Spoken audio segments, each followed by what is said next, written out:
ಆಕಾಶವಾಣಿ ಹಾಸನ. ಆರೋಗ್ಯದ ಉಪಯುಕ್ತ ಸಂಗತಿಗಳನ್ನು ತಿಳಿಸುವ ಕಾರ್ಯಕ್ರಮ ಆದಿಚುಂಚನಗಿರಿ ಆರೋಗ್ಯವಾಣಿ.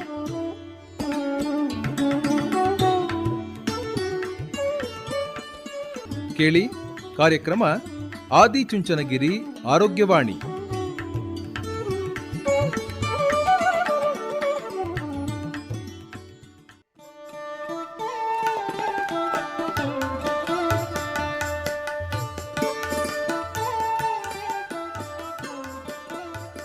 ಆತ್ಮೀಯ ಕೇಳುಗರಿಗೆಲ್ಲ ನಮಸ್ಕಾರ.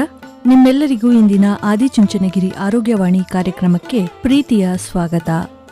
ಕೇಳುಗರೆ, ಇಂದಿನ ಕಾರ್ಯಕ್ರಮದಲ್ಲಿ ಅಸ್ತಮಾ ಕಾಯಿಲೆಗೆ ಕಾರಣಗಳು ಮತ್ತು ಚಿಕಿತ್ಸೆ ಈ ಕುರಿತು ಶ್ವಾಸಕೋಶ ತಜ್ಞರಾದಂತಹ ಡಾಕ್ಟರ್ ಸುಪ್ರೀತಾ ಟಿ ಇವರೊಂದಿಗಿನ ಸಂದರ್ಶನವನ್ನ ಕೇಳೋಣ. ಸಂದರ್ಶಕರು ಸುಜಾತಾ ಎಫ್ ತಳವಾರ್.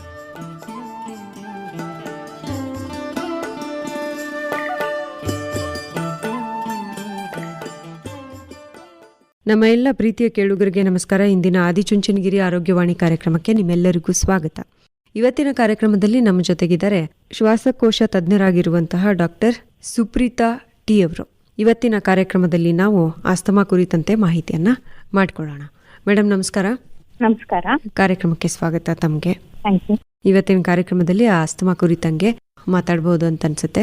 ಮೊದಲನೇ ಪ್ರಶ್ನೆ ಏನಪ್ಪಾ ಅಂತಂದ್ರೆ, ಆಸ್ತಮಾ ಅಂದ್ರೆ ಏನು ಮೇಡಮ್? ಆಸ್ತಮಾ ಅಂದ್ರೆ ಒಂದು ದೀರ್ಘಕಾಲದ ಶ್ವಾಸಕೋಶದ ತೊಂದರೆ. ಅದು ಯೂಶಲಿ ವಾಯುನಾಳಗಳ ಊತದಿಂದ ಬರುತ್ತೆ. ವಾಯುನಾಳ ಊತ ಸುಮಾರು ತೊಂದರೆಗಳಿಂದ ಆಗಿರ್ಬೋದು. ಬಿಕಾಸ್ ಆಫ್ ಅಲರ್ಜನ್ ಎಕ್ಸ್ಪೋಸ್ ಆದಾಗ ಅದರಿಂದ ಟ್ರಿಗರ್ ಆಗ್ಬೋದು, ಅಥವಾ ಬೇರೆ ಪೊಲ್ಯೂಷನ್, ಅಥವಾ ಬೇರೆ ಈಗ ಪಶು ಅಥವಾ ಡಾಗ್ಸ್ ಅದ್ರೆಲ್ಲ ಡ್ಯಾಂಡರ್ಸ್ ಅಂತ ಹೇಳ್ತೀವಿ, ಆ ಧೂಳಿಂದನೋ, ಅಥವಾ ತುಂಬಾ ಎಮೋಷನಲ್ ಸ್ಟ್ರೆಸ್ ಆದಾಗ, ಅಥವಾ ತುಂಬಾ ಎಕ್ಸರ್ಸೈಸ್ ಮಾಡ್ದವ್ರಿಗೆ, ಅಂದ್ರೆ ಆಲ್ರೆಡಿ ಆಸ್ತಮಾ ಇದ್ದು ಎಕ್ಸರ್ಸೈಸ್ ಮಾಡ್ದವ್ರಿಗೆ ಈ ತರದಿಂದ ವಾಯುನಾಳದ ಊತ ಆಗ್ಬೋದು, ಅಥವಾ ಲೋಳೆ ಬರ್ಬೋದು. ಲೋಳೆ ಅಂದ್ರೆ ಸೆಕ್ರೇಷನ್ಸ್ ತುಂಬ್ಕೋಬಹುದು. ಸೊ ದೀರ್ಘಕಾಲದಿಂದ ಆಗಿ ಇದರಿಂದ ದಮ್ ಕಟ್ಬೋದು, ಇಲ್ಲ ಕೆಮ್ಮು ಬರ್ಬೋದು, ಅಥವಾ ವೀಸಿಂಗ್ ಬರ್ಬೋದು. ವೀಸಿಂಗ್ ಅಂದ್ರೆ ಶಿಳ್ಳೆ ಹೊಡೆಯೋ ಶಬ್ದ ಬರುತ್ತೆ. ಸೊ ಇದೇ ಆಸ್ತಮಾ ಅಂತ ಹೇಳ್ತೀವಿ ನಾವು. ಏನೇನು ಲಕ್ಷಣಗಳು ಕಾಣಿಸ್ಕೊಳುತ್ತೆ? ಯೂಶಲಿ ಆಸ್ತಮಾ ಮೇನ್ ತೊಂದ್ರೆ ದಮ್ ಕಟ್ಟತ್ತೆ, ಎದೆ ಕಟ್ಟದಂಗ ಆಗುತ್ತೆ, ಚೆಸ್ಟ್ ಟೈಟ್ನೆಸ್ ಆಗ್ಬೋದು, ಅಥವಾ ವೀಸಿಂಗ್ ಸೌಂಡ್ ಬರ್ಬೋದು, ಅಥವಾ ತುಂಬಾ ದೀರ್ಘಕಾಲದ ಕೆಮ್ಮು ಬರ್ಬೋದು. ಇಷ್ಟು ಮೇನ್ ಲಕ್ಷಣಗಳಿರುತ್ತೆ: ಕೆಮ್ಮು, ದಮ್ಮು, ವೀಸಿಂಗ್ ಶಬ್ದ ಅಂಡ್ ಚೆಸ್ಟ್ ಟೈಟ್ನೆಸ್. ಎದೆ ಹಿಡ್ಕೊಂಡಾಗ. ತುಂಬಾ ಕಾಲ ಅಂತಂದ್ರೆ ಎಷ್ಟು ವಾರಗಳ, ತಿಂಗಳುಗಳ, ವರ್ಷಗಳ, ಹೇಗೆ? ಯೂಶಲಿ ಇದು ಕ್ರಾನಿಕ್ ಡಿಸೀಸ್ ಅಂತ ಹೇಳ್ತೀವಿ. ಆಸ್ತಮಾ ಸಡನ್ ಆಗಿ ಶುರು ಆಗಿತ್ತು ಅಂತ ಏನಲ್ಲ, ಕೆಲವ್ರಿಗೆ ಚಿಕ್ಕ ವಯಸ್ಸಿಂದನೂ ಶುರು ಆಗಿರತ್ತೆ. ಸೊ ಚಿಕ್ಕ ವಯಸ್ಸಲ್ಲೂ ಬಂದು ಅಲರ್ಜನ್ ಎಕ್ಸ್ಪೋಸ್ ಏನಾಗ್ತಾರೆ ಅಂದ್ರೆ, ಎಲ್ಲರಿಗೂ ಒಂದೇ ಅಲರ್ಜನ್ಸ್ ಇರಲ್ಲ. ಕೆಲವ್ರಿಗೆ ಚಳಿಗಾಲದಲ್ಲಿ ಮಾತ್ರ ಬರುತ್ತೆ, ಕೆಲವ್ರಿಗೆ ಧೂಳಿಗೆ ಹೋದ್ರೆ ಮಾತ್ರ ಬರುತ್ತೆ, ಕೆಲವು ಫ್ರಾಗ್ನೆನ್ಸ್ ಏನಂತ ಪರ್ಫ್ಯೂಮ್, ಅಥವಾ ಕೆಲವ್ರಿಗೆ ಈ ಜಾಸ್ಮಿನ್ ಫ್ಲವರ್ಸ್ ಪರ್ಫ್ಯೂಮ್ ಆ ತರ ಎಕ್ಸ್ಪೋಸ್ ಆದಾಗ ಬರುತ್ತೆ. ಅದು ಎಕ್ಸ್ಪೋಸ್ ಆಗಿಲ್ಲ ಅಂದ್ರೆ ನಾರ್ಮಲ್ ಕಂಟ್ರೋಲ್ ಅಲ್ಲಿ ಬರ್ಬೋದು. ಅಲ್ಲ, ಈಗ ಸಹಜವಾಗಿ ಆ ತರದ್ದು ಧೂಳಿಗೆ ಹೋದಾಗ ಕೆಮ್ಮು ಬರುವಂತದ್ದು, ಅಥವಾ ಯಾವುದೋ ಒಂದು ಪರಿಮಳವನ್ನ ತಗೊಂಡಾಗ ಕೆಮ್ಮು ಬರುವಂತದ್ದು, ಸೀನ್ ಬರುವಂತದ್ದು, ಇದಕ್ಕೆಲ್ಲ ನಾವು ಅಲರ್ಜಿ ಅಂತ ಹೇಳ್ಬಿಡ್ತೀವಿ ಅಲ್ವಾ? ಆಸ್ತಮಾಗೆ ಒನ್ ಆಫ್ ದ ಮೂಲ ಕಾರಣನೇ ಅಲರ್ಜಿ. ಎಲ್ಲಾ ಆಸ್ತಮಾನು ಅಲರ್ಜಿಯಕ್ಕ ಆಸ್ತಮಾ ಅಂತ ಅನ್ನಲ್ಲ. ಹಾಗಾದ್ರೆ ಎಲ್ಲಾ ಆಸ್ತಮಾ ಅಂತಂದ್ರೆ ಎಷ್ಟು ಪ್ರಕಾರಗಳಿದೆ ಆಸ್ತಮಾದಲ್ಲಿ? 2 ಪ್ರಕಾರ ಇದೆ. ಒಂದು ಅಲರ್ಜಿಕ್ ಆಸ್ತಮಾ, ಒಂದು ನಾನ್ ಅಲರ್ಜಿಕ್ ಆಸ್ತಮಾ ಅಂತ ಬರುತ್ತೆ. ಸೊ ಇವಾಗ ನಮ್ಗೆ ಮೇನ್ ಟ್ರೀಟ್ಮೆಂಟ್ ಬರೋದು ಅಲರ್ಜಿಕ್ ಆಸ್ತಮಾಗೆ, because most of them will be allergic asthmatics. So ಅವ್ರದಕ್ಕೆ ಟ್ರೀಟ್ಮೆಂಟ್ ಫೋಕಸ್ ಆಗ್ಬೇಕಾಗಿ ಬರುತ್ತೆ. ನಾನ್ ಅಲರ್ಜಿಕ್ ಆಸ್ತಮಾಗೆ ಅದ್ರದ್ದೇ ಸಪರೇಟ್ ಟ್ರೀಟ್ಮೆಂಟ್ ಬರುತ್ತೆ. ಅವ್ರಿಗೆ ಡಯಾಗ್ನೋಸಿಸ್ ಬೇರೆ ತರ ಇರುತ್ತೆ. ನಾನ್ ಅಲರ್ಜಿಕ್ ಅಂತಂದ್ರೆ ಈ ಅಲರ್ಜಿಗಳು ಇಲ್ಲದೆ ಇದ್ದಾಗ್ಲೂ ಆಸ್ತಮಾ ಇರುತ್ತೆ. ಹೌದು, ನಾನ್ ಅಲರ್ಜಿಕ್ ಇಲ್ದೇ ಇದ್ದಾಗ್ಲೂ ಆಸ್ತಮಾ ಇರುತ್ತೆ. ಕೆಲವ್ರಿಗೆ ಒಬಿಸಿಟಿ ಇರುತ್ತಲ್ಲ, ಅಂದ್ರೆ ತುಂಬಾ ದಪ್ಪ ಇದ್ದಾಗ, ಅಥವಾ ಕೆಲವು ಆಲ್ರೆಡಿ ಶ್ವಾಸಕೋಶದ ತೊಂದರೆಗಳಿರುತ್ತೆ ಅಲ್ಲ, ಆ ತರ ಇದ್ದವ್ರಿಗೆ ಶ್ವಾಸಕೋಶ ವೀಕ್ ಇದ್ದಾಗ ಆಸ್ತಮಾ ತರ ಲಕ್ಷಣಗಳು ಬರುತ್ತೆ. ಶ್ವಾಸಕೋಶ ಹುಟ್ಟಿದಾಗಿಂದ ವೀಕ್ ಆಗಿರುತ್ತಾ, ಅಥವಾ ಯಾಕೆ ವೀಕ್ ಆಗುತ್ತೆ? ಬೆಳಿತಾ ವೀಕ್ ಆಗ್ಬೋದು. ಈಗ ಸಿಒಪಿಡಿ ಅಂತ ಹೇಳ್ತೀವಿ, ಇನ್ನೊಂದು ಪ್ಯಾರಲಲ್ ಆಫ್ ಆಸ್ತಮಾ. ಅದು ಅಲರ್ಜಿಯಿಂದ ಅಲ್ಲ, ಸ್ಮೋಕಿಂಗು, ಬೇರೆ ಬೇರೆ ಕಾರಣಗಳಿಂದ. ಈಗ ತುಂಬಾ ವರ್ಷಗಳಿಂದ ಒಲೆಯಲ್ಲಿ ಅಡ್ಗೆ ಮಾಡಿರ್ತಾರೆ, ಅಥವಾ ತುಂಬಾ ವರ್ಷಗಳು ಸ್ಮೋಕಿಂಗ್ ಮಾಡಿರ್ತಾರೆ, ಅಥವಾ ತುಂಬಾ ವರ್ಷ ಇಂಡಸ್ಟ್ರಿ ಹೊಗೆಯಲ್ಲಿ ಕೆಲಸ ಮಾಡಿರ್ತಾರೆ. ಇಂಥವ್ರಿಗೆ ಸಿಒಪಿಡಿ ಬರೋ ಚಾನ್ಸಸ್ ಇರುತ್ತೆ. ಅಂದ್ರೆ ಅವ್ರಿಗೆ ಅಲರ್ಜಿ ಹಿಸ್ಟ್ರಿನೇ ಇರಲ್ಲ. ಹಾಗೆ ಸೇಮ್ ನನಗೆ ಹೇಳ್ದಲ್ಲ ಸಿಂಪ್ಟಮ್ಸ್, ಕೆಮ್ಮು, ದಮ್ಮು, ವೀಸಿಂಗು ಇದೆಲ್ಲಾನು ಇರುತ್ತೆ. ಇದು COPD ಅಂತ ಹೇಳ್ತೀವಿ, ಕ್ರಾನಿಕ್ ಅಬ್ಸ್ಟ್ರಕ್ಟಿವ್ ಪಲ್ಮನರಿ ಡಿಸೀಸ್. ಇನ್ನೊಂದು ಬಂದು ಆಸ್ತಮಾ. ಇದಕ್ಕೂ ಅದಕ್ಕೂ ಡಿಫ್ರೆನ್ಸ್ ಏನು ಅಂದ್ರೆ, ಆಸ್ತಮಾ ಇವಾಗ ನೀವು ಒಂದು ಏನಾದ್ರೂ ಎಕ್ಸ್ಪೋಸ್ ಆದ್ರೆ ಅದು ಇರುತ್ತೆ, ಸ್ವಲ್ಪ ದಿನ ಎಲ್ಲ ಸರಿ ಹೋದ್ಮೇಲೆ ಕೆಮ್ಮು ಒಂಚೂರು ಇರಲ್ಲ, ಕೆಮ್ಮು ಒಂಚೂರು ಇರಲ್ಲ. ಬಟ್ COPD ಹಂಗಲ್ಲ. ಸೊ COPD ಇವಾಗ ಯಾವಾಗ್ಲೂ ಬೇಸ್ ಲೈನ್ ಸ್ವಲ್ಪ ದಮ್ಮು ಅಥವಾ ಸ್ವಲ್ಪ ಕೆಮ್ಮು ಇದ್ದೇ ಇರುತ್ತೆ. ಅದು ಏನಾದ್ರೂ ಧೂಳಿಗೋದ್ರೆ ಅಥವಾ ಕರೆಕ್ಟ್ ಆಗಿ ಮೆಡಿಸಿನ್ ತಗೊಳ್ದೆ ಇದ್ರೆ ಅಥವಾ ಏನಾದ್ರೂ ಇನ್ಫೆಕ್ಷನ್ ಆದಾಗ ಜೋರಾಗತ್ತೆ, ಸ್ವಲ್ಪ ಇದ್ದಿದ್ದು ತುಂಬಾ ಜೋರಾಗತ್ತೆ. ಮತ್ತೆ ಟ್ರೀಟ್ಮೆಂಟ್ ಕೊಟ್ಮೇಲೆ ಸ್ವಲ್ಪ ಆಲ್ಮೋಸ್ಟ್ ಇನ್ನೊಂದ್ ಚೂರ್ ಇದೆ ಅನ್ನೋ ತರ ಯಾವಾಗ್ಲೂ ಇದ್ದೇ ಇರತ್ತೆ. ಅಂಡ್ ಅದು ಯೂಶಲಿ COPD ವಯಸ್ಸಾದವ್ರಿಗೆ ಜಾಸ್ತಿ, ಅಂಡ್ ಈ ಎಲ್ಲಾ ಎಕ್ಸ್ಪೋಜರ್ ಆಗಿದ್ದವ್ರಿಗೆ ಬರೋ ಚಾನ್ಸಸ್ ಇರುತ್ತೆ. ಬಟ್ ಸ್ಮೋಕರ್ಸ್ಗೆ ಮಾತ್ರ ಆಸ್ತಮಾ ಬರೋದು ಅಥವಾ ದಮ್ ಕಟ್ಟೋದು ಅಂತ ಏನಿಲ್ಲ, ಚಿಕ್ಕ ಮಕ್ಳಿಂದಾನೇ ಶುರು ಆಗುತ್ತೆ. ಯಾಕಂದ್ರೆ ಹುಟ್ಟಾನೆ ಅವ್ರಿಗೆ ಆತರ ಸಮಸ್ಯೆ ಇರುತ್ತೆ. ಸೊ ಫಸ್ಟ್ ನಾವು ಈ ತರ ಲಕ್ಷಣಗಳಿದ್ರೆ ನಾವು ಸಿಂಪ್ಟಮ್ಸ್ ಆಧಾರಿತ ನೋಡ್ಕೊಂಡು ಡಯಾಗ್ನೋಸಿಸ್ ಬರ್ತೀವಿ. ಈಗ ಹುಟ್ಟುತ್ತಾನೆ ಇರುತ್ತೆ ಅಂತ ಅಂದ್ರಲ್ಲ, ಹಂಗಾದ್ರೆ ಇದು ಹೆರಿಡಿಟಿಯಿಂದ ಆನುವಂಶಿಕವಾಗಿ ಬರುವಂತ ಕಾಯಿಲೆನಾ? ಆಸ್ತಮಾ ಆನುವಂಶಿಕ, ಹೌದು. ಅಪ್ಪ ಅಮ್ಮ ಅಜ್ಜ ಅಜ್ಜಿ ತಾತ ಯಾರಿಗಿದ್ರು ಬರುತ್ತೆ, ಸೋದ್ರ ಮಾವ ಆತರ ಯಾರಿಗಿದ್ರು ಬಂದೇ ಬರುತ್ತೆ ಅಂತ ಎಲ್ಲ ಬರೋ ಚಾನ್ಸಸ್ ಇರುತ್ತೆ. ಈಗ ಕೆಲವ್ರಿಗೆ ಬರೀ ಅಲರ್ಜಿಕ್ ರೈನೈಟಿಸ್ ಇರುತ್ತೆ, ಅಂದ್ರೆ ಬರೀ ಸೀನೋದು, ಬರೀ ನೆಗಡಿ ಆಗ್ತಾನೆ ಇರೋದು, ಅಂತವ್ರಿಗೆ ಕೆಲವು ವರ್ಷ ಆದ್ಮೇಲೆ ಆಸ್ತಮಕ್ ತಿರ್ಕೊಳ್ಳೋ ಚಾನ್ಸಸ್ ಇರುತ್ತೆ. ಸೊ ಶ್ವಾಸಕೋಶ ತುಂಬಾ ವೀಕ್ ಮಾಡ್ತಾ ಮಾಡ್ತಾ ಮಾಡ್ತಾ ಅದು ಆಸ್ತಮಕ್ಕೆ ತಿರ್ಕೊಳ್ಳೋ ಚಾನ್ಸಸ್ ಇರುತ್ತೆ. ಈಗ ಮಕ್ಕಳಿಗೆ ಮತ್ತೆ ತುಂಬಾ ವಯಸ್ಸಾದವ್ರಿಗೆ ಅತಿ ಹೆಚ್ಚು ಇದು ಕಾಡುತ್ತೆ ಅಂತ ಹೇಳಿದ್ರಿ. ಹೌದು, ಮಕ್ಳಿಗೆ ಕಾಣಿಸುತ್ತೆ. ಅತಿ ಹೆಚ್ಚು ವಯಸ್ಸಾದವ್ರಿಗೆ ಆಸ್ತಮಾಗಿಂತ COPD. ಯಾಕೆಂದ್ರೆ ಅವರು ಈಗ ವಯಸ್ಸಾದವರೆಲ್ಲ ಆಲ್ಮೋಸ್ಟ್ 60-70 ಇಯರ್ಸ್ ಹಳೆ ಕಾಲದವ್ರು ಇರ್ತಾರೆ. ಮೋಸ್ಟ್ ಆಫ್ ದೆಮ್ ಒಲೆಯಲ್ಲಿ ಅಡ್ಗೆ ಮಾಡಿರ್ತಾರೆ. ಸೊ ಒಲೆಯಲ್ಲಿ ಅಡ್ಗೆ ಮಾಡಿರ್ಬೋದು ಅಥವಾ ಸ್ಮೋಕ್ ಮಾಡಿರ್ಬೋದು. ಸೊ ಇದೆಲ್ಲ ಕಾರಣಕ್ಕೆ COPD ಬರೋ ಚಾನ್ಸಸ್ ಇರುತ್ತೆ. ಆಸ್ತಮಾ ವಯಸ್ಸಾದವ್ರಿಗೆ ಬರೋದು ಅಂದ್ರೆ ಏನೂ ಇಲ್ಲದೆ ಸಡನ್ ಆಗಿ ಬಂತು, ಯಾವತ್ತೂ ನಾನು ಒಲೆಯಲ್ಲಿ ಅಡ್ಗೆ ಮಾಡಿಲ್ಲ, ಯಾವತ್ತೂ ಸ್ಮೋಕೇ ಮಾಡಿಲ್ಲ ಅಂತವ್ರಿಗೆ ಬಂತು ವಿತ್ ಅಲರ್ಜಿ ಸಿಂಪ್ಟಮ್ಸ್ ಇದ್ರೆ ಮಾತ್ರ ನಾವು ವಯಸ್ಸಾದವ್ರಿಗೆ ಆಸ್ತಮಾ ಅಂತ ಕನ್ಸಿಡರ್ ಮಾಡ್ಬೋದು. ಅದು ಕಮ್ಮಿ ಚಾನ್ಸಸ್ ಇರುತ್ತೆ. ಯೂಶಲಿ ಆಸ್ತಮಾ ಚಿಕ್ಕ ಏಜ್ ಇಂದಾನೆ ಸ್ಟಾರ್ಟ್ ಆಗುತ್ತೆ. ಹಂಗಂತ ಅಂದ್ರೆ 1 ವರ್ಷ 2 ವರ್ಷ ಅಂತ ಅಲ್ಲ, ಒಂದ್ 5, 10, 15 ವರ್ಷದಿಂದ ಶುರು ಆಗ್ಬೋದು. ಕೆಲವ್ರಿಗೆ ಪ್ರೆಗ್ನೆನ್ಸಿ ಆದ್ಮೇಲೆ ಬೇಸ್ ಲೈನ್ ಅಲ್ಲಿ ಇರುತ್ತೆ, ಯಾವತ್ತೂ ಕಾಣಿಸ್ಕೊಂಡಿರಲ್ಲ ಅಥವಾ ಕಾಣಿಸ್ಕೊಂಡ್ರು ಏನೋ ಯೂಶಲಿ ಕೆಮ್ಮು ಆತರ ಅನ್ಕೊಂಡಿರ್ತಾರೆ. ಒನ್ಸ್ ಪ್ರೆಗ್ನೆಂಟ್ ಆದ್ಮೇಲೆ ಏನಾಗುತ್ತೆ, ಇಮ್ಯುನಿಟಿ ಕಮ್ಮಿ ಆಗತ್ತಲ್ಲ ಅವರಿಗೆ. ಸೊ ಅವಾಗ ಜೋರಾಗತ್ತೆ, ಏನ್ ಇದ್ದಿದ್ ಸಿಂಪ್ಟಮ್ ಆಚೆ ಬರಕ್ ಸ್ಟಾರ್ಟ್ ಆಗುತ್ತೆ. ಪೋಸ್ಟ್ ಪ್ರೆಗ್ನೆನ್ಸಿ ಅವರಿಗೆ ಆಸ್ತಮಾ ಲಕ್ಷಣಗಳು ಜೋರಾಗ್ತಾ ಬರುತ್ತೆ. ಯೂಶಲಿ ಯಂಗರ್ ಜನರೇಷನ್ಗೆ ಜಾಸ್ತಿ ಕಾಣಿಸ್ಕೊಳ್ಳೋದಿದು. ಬಟ್ ಟ್ರೀಟ್ಮೆಂಟ್ ಅನ್ನೋದಿದೆ, ಆಸ್ತಮಾ ಕ್ಯೂರ್ ಮಾಡಕ್ ಆಗಲ್ಲ, ಅದಕ್ಕೆ ಟ್ರೀಟ್ಮೆಂಟ್ ಇರುತ್ತೆ, ಕಂಟ್ರೋಲ್ ಅಲ್ಲಿ ಇಟ್ಕೋಬಹುದು ಆಸ್ತಮಾನ. ಒಂದ್ಸರ್ತಿ ಬಂದ್ರೆ ಇದಕ್ಕೆ ಪರ್ಮನೆಂಟ್ ಸೊಲ್ಯೂಷನ್ ಅಥವಾ ಪೂರ್ತಿ ಕಡಿಮೆ ಮಾಡಬಹುದು ಅನ್ನೋ ತರದಿಲ್ಲ. ಈಗ BP ಶುಗರ್ ಹೇಗೋ ನಾವು ಮಾತ್ರೆ ತಗೊಂಡು ಕಂಟ್ರೋಲ್ ಅಲ್ಲಿ ಇಟ್ಕೋಬಹುದು, ಅದೇ ಕಂಪ್ಲೀಟ್ ಆಗಿ ವಾಸಿ ಮಾಡಕ್ ಆಗಲ್ಲ ಅಲ್ಲ BP ಶುಗರು. ಅದೇ ತರ ಆಸ್ತಮಾ ಕೂಡ ಇನ್ಹೇಲರ್ಸ್ ಏನ್ ಕೊಟ್ಟಿರ್ತೀವಿ ಅದನ್ನ ತಗೊಂಡು ಕಂಟ್ರೋಲ್ ಅಲ್ಲಿ ಇಟ್ಕೋಬಹುದು ಹೊರ್ತು ಅದನ್ನ ಕಂಪ್ಲೀಟ್ ಆಗಿ ಕ್ಯೂರ್ ಮಾಡಕ್ ಆಗಲ್ಲ. ನೀವು ಮತ್ತೆ ಎಕ್ಸ್ಪೋಜರ್ ಆದ್ರೆ ಮತ್ತೆ ಬಂದೇ ಬರತ್ತೆ. ಮತ್ತೆ ಈಗ ಒಬ್ಬ ವ್ಯಕ್ತಿ ಜೀವನ ನಡೆಸ್ಬೇಕಲ್ವಾ, ಅವಾಗ ಹೊರಗಡೆ ಹೋಗ್ಬೇಕಾಗತ್ತೆ, ಧೂಳಿಗೆ ಹೋಗ್ಬೇಕು, ಮಳೆಗೆ ಹೋಗ್ಬೇಕು, ಚಳಿಗೆ ಹೋಗ್ಬೇಕು. ಹಾಗಾಗಿ ಅವ್ರಿಗೆ ಪದೇ ಪದೇ ಅಟ್ಯಾಕ್ ಆಗ್ತಾನೆ ಇರುತ್ತೆ. ಏನ್ ಮಾಡ್ಬೇಕು? ಅದಕ್ಕೆ ಅಂತಾನೆ ಇನ್ಹೇಲರ್ಸ್ ಕೊಟ್ಟಿರ್ತೀವಲ್ಲ, ಇನ್ಹೇಲರ್ ತಗೊಂತಿದ್ದಾಗ ಅವ್ರಿಗೆ ಏನು ಎಕ್ಸ್ಪೋಸ್ ಆದ್ರೂ ಬರಲ್ಲ. ಯಾಕಂದ್ರೆ ಅವ್ರಿಗೆ ಆಲ್ರೆಡಿ ಔಷಧಿ ಕೊಟ್ಟಿರ್ತೀವಿ. ಔಷಧಿ ಡೈರೆಕ್ಟ್ ಶ್ವಾಸಕೋಶದ ಏನೇ ಈ ಟ್ರಿಗರ್ ಆದ್ರೂನು ಒಳಗಡೆ ಹಾಗೆ ಇರುತ್ತೆ.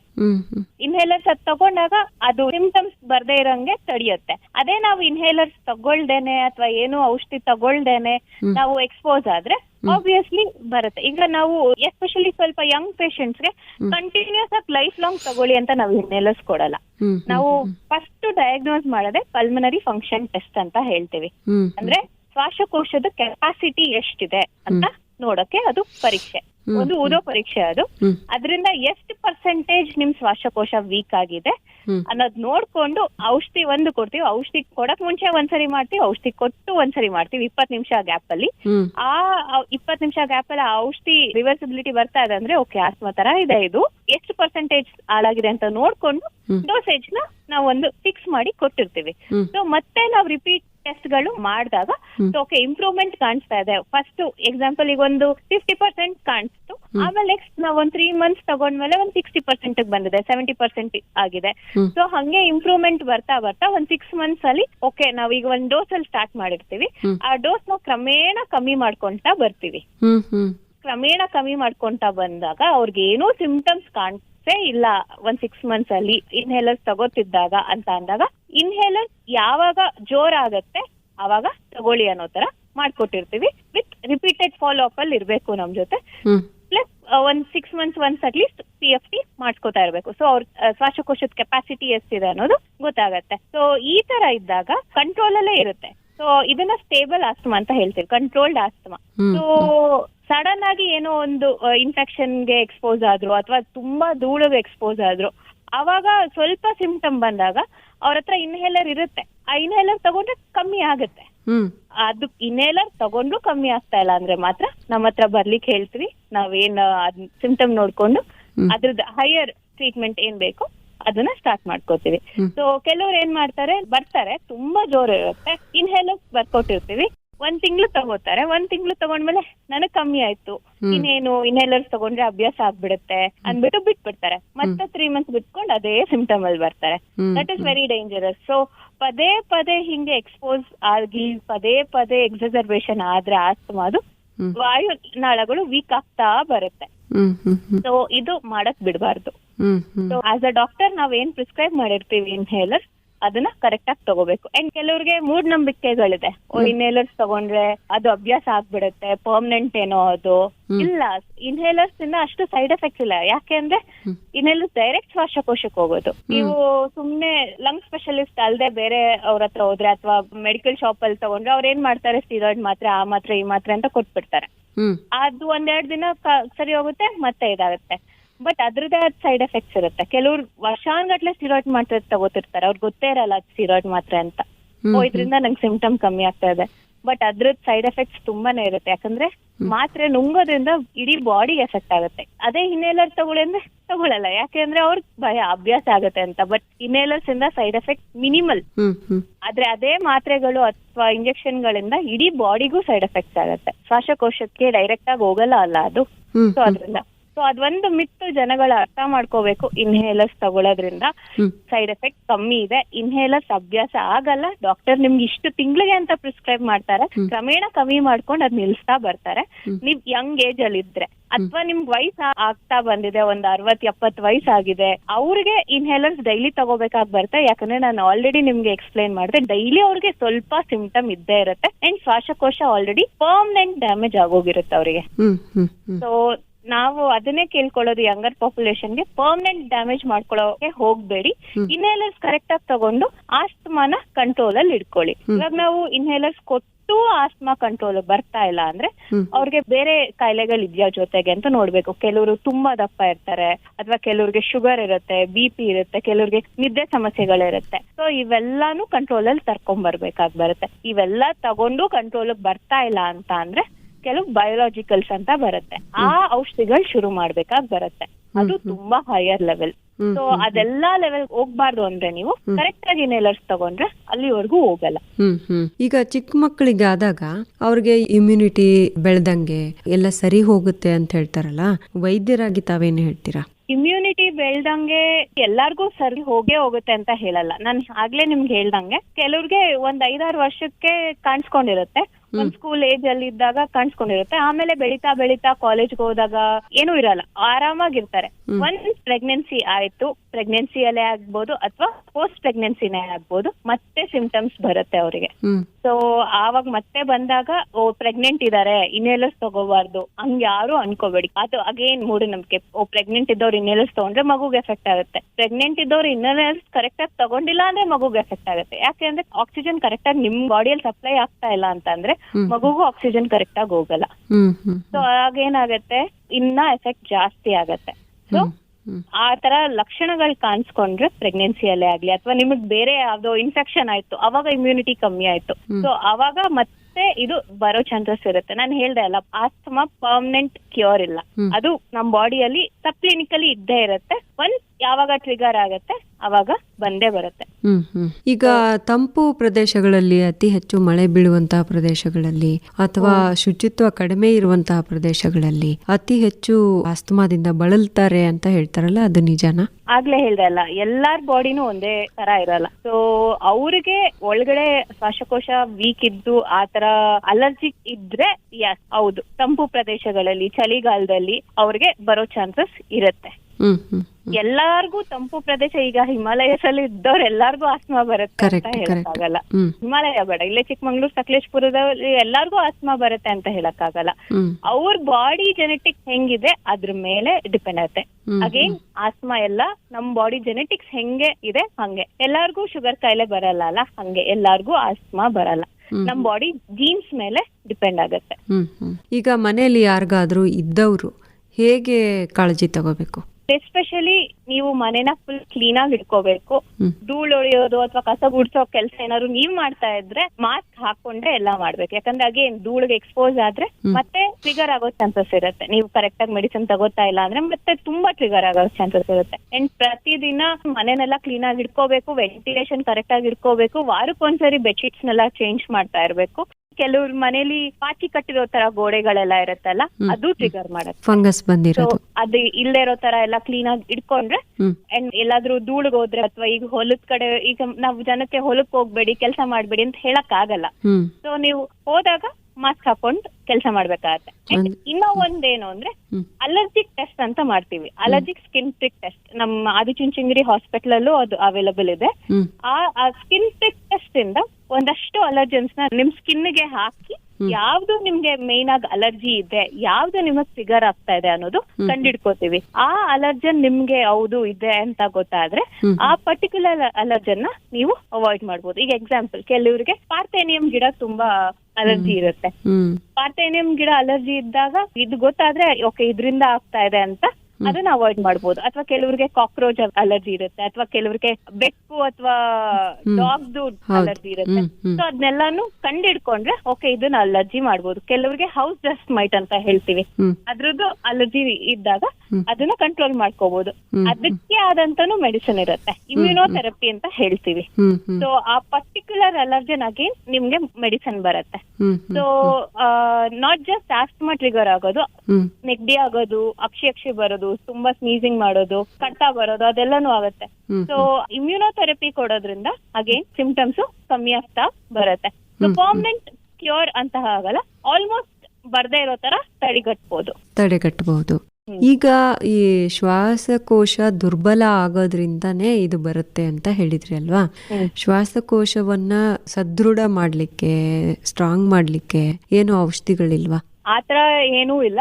ಜಸ್ಟ್ ದಟ್ ನೀವು breathing exercises, regular exercises, healthy diet and main ಆಗಿ ಒಬೆಸಿಟಿಗೆ ಹೋಗದೆ ಇರೋ ತರ ಅಥವಾ ಆಲ್ರೆಡಿ ಹೋಗಿರೋ ನಾರ್ಮಲ್ ವೆಯ್ಟ್ ಇಟ್ಕೊಳ್ಳೋ ತರ ಲೈಫ್ ಸ್ಟೈಲ್ ಮಾಡಿಫಿಕೇಶನ್ಸ್ ಮಾಡ್ಬೋದು ಹೊರತು ಸ್ಟ್ರಾಂಗ್ ಮಾಡ್ಕೊಳಕ್ ಏನು ಇಂಗ್ಲಿಷ್ ಮೆಡಿಸಿನ್ ಇಲ್ಲ.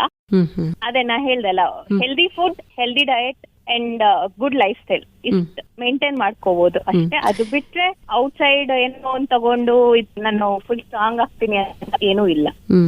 ಈಗ ಊಟದ ವಿಷಯಕ್ಕೆ ಬಂದ್ರೆ ಆಸ್ತಮಾ ಇರೋರ್ಗೆ ತುಂಬಾ ಬಾಯಿ ಕಟ್ಟಬೇಕು ಅಂತ ಹೇಳ್ತಾರೆ. ಬೆಣ್ಣೆ ತಿನ್ಬೇಡಿ, ತುಪ್ಪ ತಿನ್ಬೇಡಿ, ಕರ್ದದ್ ತಿನ್ಬೇಡಿ, ಆಮೇಲೆ ತಂಪಾಗಿರೋದನ್ನ ತಿನ್ಬೇಡಿ, ಆಮೇಲೆ ಈ ಹಣ್ಣು ತಿನ್ಬೇಡಿ, ಆ ಹಣ್ಣು ತಿನ್ಬೇಡಿ, ಮತ್ತೆ ಏನ್ ತಿನ್ಬೇಕು ಅಂದ್ರೆ ಆಹಾರ ಪದ್ಧತಿ ಹೇಗಿರ್ಬೇಕು ಅಂದ್ರೆ ಕೆಲವ್ರಿಗೆ ವಿಟಮಿನ್ ಸಿ ರಿಚ್ ಫ್ರೂಟ್ಸ್ ಏನಿರುತ್ತೆ, ಎಸ್ಪೆಷಲಿ ಹುಳಿ ಹಣ್ಣುಗಳು ಲೈಕ್ ಈ ಆರೆಂಜು, ಕಿತ್ಲೆ ಹಣ್ಣು, ಗ್ರೇಪ್ ಅಂಡ್ ನಲ್ಲಿಕಾಯಿ, ಕೆಲವ್ರಿಗೆ ಈ ನೇರ್ಲೆ ಹಣ್ಣು, ಪಚ್ಚಬಾಳೆ ಹಣ್ಣು, ಇವೆಲ್ಲಾನು ಟ್ರಿಗರ್ ಮಾಡುತ್ತೆ. ಆತರ ಟ್ರಿಗರ್ ಆಗ್ತಾ ಇದೆ ಅಂತ ಅವ್ರಿಗೆ ಗೊತ್ತಿರೋದ್ರಿಂದ ನಾವು ಅವಾಯ್ಡ್ ಮಾಡಿ ಅಂತ ಹೇಳ್ತೀವಿ. ಒನ್ಸ್ ಅದ್ ಅವಾಯ್ಡ್ ಮಾಡದೆ ತಿನ್ಕೊಂಡು ಇದ್ ಮಾಡಿದ್ರೆ ಅಗೇನ್ ಅದು ಟ್ರಿಗರ್ ಆಗತ್ತೆ. ಎಣ್ಣೆಯಲ್ಲಿ ಕರ್ದಿರೋ ಪದಾರ್ಥ ಕಂಪ್ಲೀಟ್ ಅವಾಯ್ಡ್ ಆಗ್ಬೇಕು. ಹಾಲು ಮೊಸರು ತಿನ್ಬೋದು, ಬಟ್ ಫ್ರಿಡ್ಜ್ ಅಲ್ಲಿ ಇರಬಾರ್ದು. ಅದು ಬಿಸಿ ಬಿಸಿ ಇರೋ ಫುಡ್ ಆಗಿದ್ರೆ ತಿನ್ಬೋದು.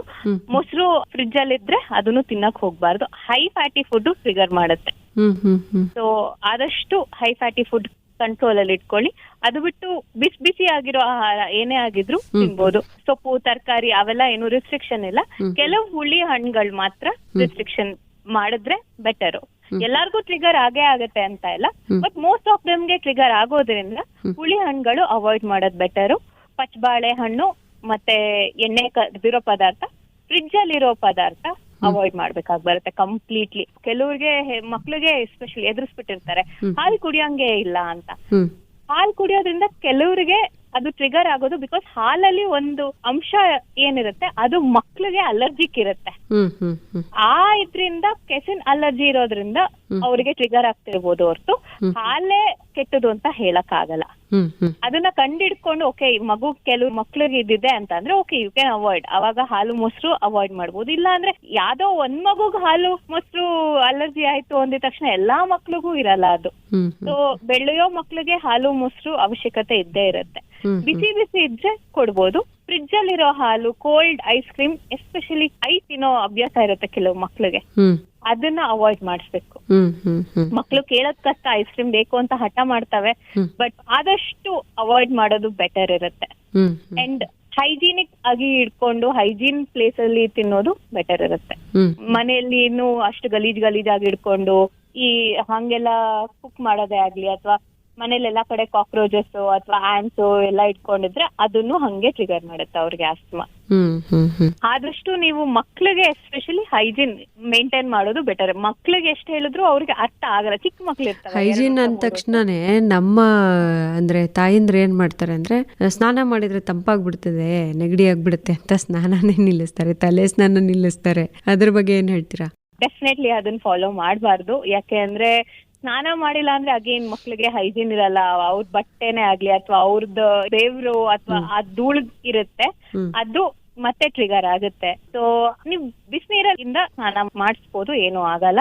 ಸ್ನಾನ ಮಾಡಿಸ್ದೆ ನೀವು ಮಕ್ಳಿಗೆ ಕೆಮ್ಮಿದೆ ಹುಷಾರಿಲ್ಲ ಅಂತ ಸ್ನಾನ ಮಾಡಿಸ್ದೆ ಹಾಗೆ ಇದ್ರೆ ಮತ್ತೆ ಅನ್ಹೈಜಿನಿಕ್ ಆಗಿರೋದ್ರಿಂದಾನೇ ಇನ್ನ ಜಾಸ್ತಿ ಕಾಯಿಲೆ ಬರೋ ಚಾನ್ಸಸ್ ಇರುತ್ತೆ.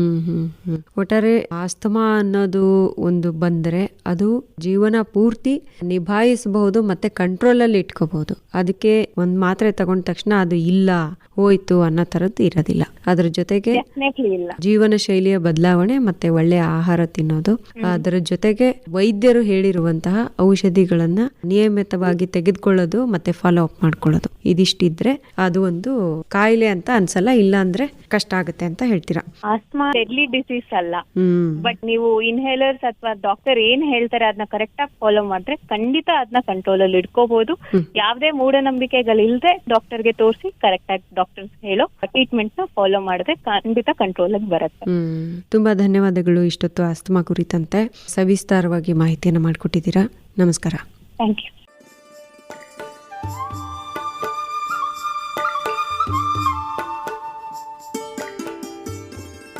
ಆದಿಚುಂಚನಗಿರಿ ಆರೋಗ್ಯವಾಣಿ ಕಾರ್ಯಕ್ರಮದಲ್ಲಿ ಇದುವರೆಗೆ ಅಸ್ತಮಾ ಕಾಯಿಲೆಗೆ ಕಾರಣಗಳು ಮತ್ತು ಚಿಕಿತ್ಸೆ ಈ ಕುರಿತು ಶ್ವಾಸಕೋಶ ತಜ್ಞರಾದಂತಹ ಡಾಕ್ಟರ್ ಸುಪ್ರೀತಾ ಟಿ ಇವರೊಂದಿಗಿನ ಸಂದರ್ಶನವನ್ನ ಕೇಳಿದಿರಿ. ಸಂದರ್ಶಕರು ಸುಜಾತಾ ಎಫ್ ತಳವಾರ್.